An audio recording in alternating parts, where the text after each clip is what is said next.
नमस्कार विद्यार्थियों, आज हम एकांकी मकड़ी का जाला के कथानक के विषय में चर्चा करेंगे। इससे पूर्व की कक्षा में हमने देखा था कि उक्त एकांकी श्री जगदीश चंद्र माथुर द्वारा लिखित है तथा लेखक के जीवन परिचय, उनकी रुचियों एवं उनके रचना संसार के विषय में हमने चर्चा कर ली थी। इसके आगे आज हम मकड़ी का जाला एकांकी की समीक्षा के संदर्भ में इसके कथानक पर चर्चा करेंगे। मकड़ी का जाला एकांकी जगदीश चंद्र माथुर द्वारा लिखित एक ऐसी एकांकी है जो मनुष्य के अंतः संघर्ष को बखूबी उभारती है।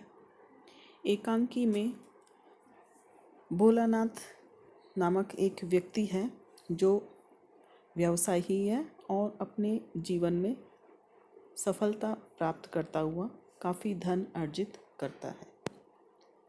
यह इस एकांकी का प्रमुख पात्र भी है।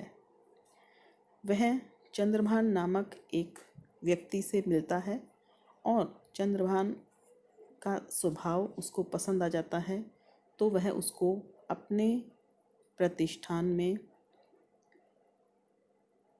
असिस्टेंट मैनेजर की नौकरी के लिए बुलाता है, आमंत्रित करता है। चंद्रभान एक कवि है और जैसे कि एक कवि में कोमल भावनाएं होती हैं, सहज सरल होता है, वो संवेदनाओं से पूर्ण होता है, उसी प्रकार से चंद्रभान में कोमल भावनाएं हैं और वह संवेदनशील है।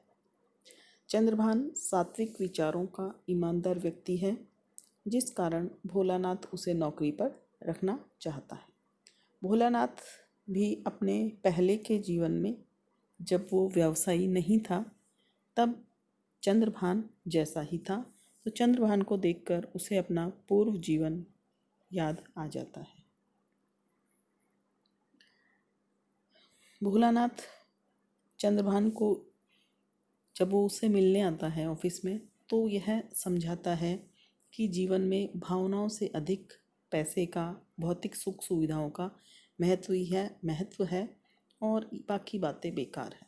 साथ ही साथ वह यह भी कहता है कि यह कंपनी जो है एक मकड़ी का जाला है, जिसमें आने के बाद व्यक्ति फंस कर रह जाता है।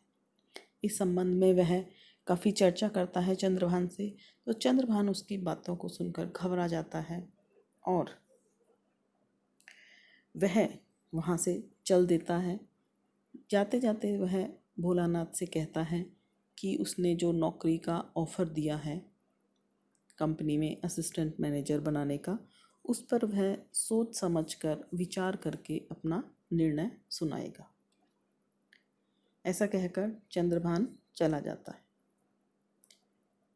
चंद्रभान के जाने के बाद भोलानाथ अपने व्यवसाय से संबंधित रेडियो पर समाचार सुनने लगता है, जिसमें तरह तरह की फसलों के, अनाज के भाव इत्यादि आ रहे हैं। उसके साथ साथ देश दुनिया की खबरें भी आती हैं। लेकिन धीरे धीरे चंद्रभान की अंतरात्मा जागृत होने लगती है और वह अपने मन में, ख्यालों में, काल्पनिक दुनिया में खो जाता है और अपने अवचेतन मन से बातें करने लग जाता है। उसे याद आता है कि वह भी कवि, गीत संगीत का प्रेमी था, चंद्रभान की तरह संवेदनशील कोमल भावनाओं का स्वामी था। उसका मन भी चंद्रभान की भांति सात्विक एवं सरल था। वह याद करता है उस युवती को जिसके प्रति उसके मन में कोमल भावनाएं थी। वह युवती भी भोलानाथ से प्रेम करती थी, लेकिन भोलानाथ उसे और अपने सरल, निष्पाप, निष्कलंक जीवन को त्याग कर देता है। इन सब को छोड़कर वह जीवन में आगे बढ़ना चाहता है, सफलता प्राप्त करना चाहता है, पैसा कमाना चाहता है, व्यापार करना चाहता है और भौतिक सुख सुविधाएं प्राप्त करना चाहता है। भोलानाथ यह मकड़ी का जाला स्वयं अपने लिए तैयार करता है और अब इस समय लगभग 20 वर्षों के पश्चात उसको याद आता है कि वह अपने ही जाले में फंसकर रह गया है और वह इससे निकल नहीं सकता। भोलानाथ के अंतर्मन में उथल पुथल मची हुई है। उसके मन में अंतर्द्वंद चल रहा है। वर्तमान और पुरानी यादें लगातार उसे परेशान कर रही हैं। काफ़ी समय पश्चात उथल पुथल के बाद उसको लगता है कि वह तो जाल में फंस गया, परंतु चंद्रभान न फंसे। उसकी तो कोमल भावनाएं, संवेदनशीलता समाप्त हो गई है, किंतु अब वो चंद्रभान को ऐसा करने से बचा ले और वह चाहता है कि चंद्रभान वापस यह नौकरी प्राप्त करने के लिए नहीं आए और जैसा वह सहज सरल है जीवन में वैसा ही बना रहे। किंतु ऐसा होता नहीं है। एकांकी में चरमोत्कर्ष तब आता है जब चंद्रभान नौकरी के लिए स्वीकृति देने आ जाता है। भोलानाथ का क्लर्क भोलानाथ को आकर बताता है कि चंद्रभान वापस आ गया है और वह यह नौकरी करना चाहता है। यह स्थिति भोलानाथ के लिए अत्यंत पीड़ादायक है। उसे लगता है कि जैसे बहुत समय पहले वह अपना सब कुछ हार बैठा, अपना सहज व्यक्तित्व हार बैठा, उस वही हत्या आज चंद्रभान के व्यक्तित्व के साथ होगी।